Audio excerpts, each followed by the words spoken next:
સુરતની પૂણા પોલીસે ટ્રાન્સપોર્ટના પાર્સલોની આડમાં ચાલી રહેલા દારૂની હેરાફેરીનો પર્દાફાશ કર્યો છે. ટ્રાન્સપોર્ટના પાર્સલોની આડમાં વિદેશી દારૂની હેરાફેરી કરવામાં આવી રહી હતી. પૂણા પોલીસે સઘન તપાસ બાદ દારૂનો જથ્થો કબજે કર્યો છે.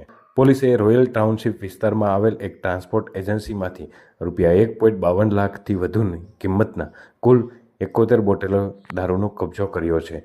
દારૂનું પેકિંગ એરિઝોના હેન્ડ ફ્રેમ નામની કંપનીના નામે થયેલું હતું, જેથી શંકા ન જાગે અને દારૂ ઝેરોક્સ બોક્સ તરીકે પાર્સલમાં પહોંચાડવામાં આવી હતી. પૂણા પોલીસે મળેલી ગુપ્ત માહિતીના આધારે ટ્રાન્સપોર્ટ ખાતામાં દરોડો પાડ્યો હતો. પોલીસે હાલ આરોપીની ઓળખ માટે તપાસ શરૂ કરી છે અને આરોપીને ઝડપી લેવા માટે ચક્રો ગતિમાન કર્યા છે.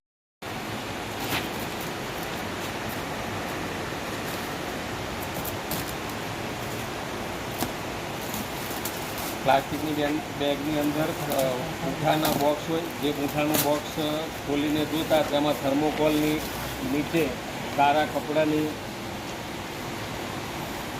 નીચે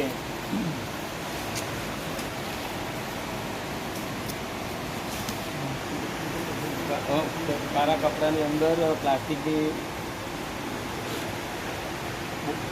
પ્લાસ્ટિકમાં લપેટેલ બોટલો જોતા જે પ્રવાહી ભરેલો હોય, જે બોટલો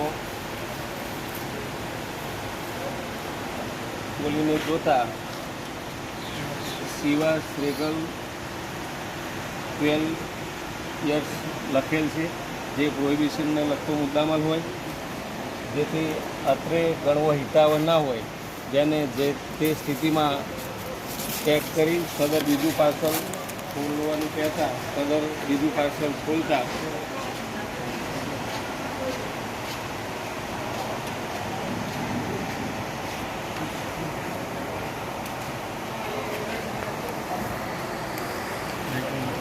એ પણ પ્લાસ્ટિકની બેગમાં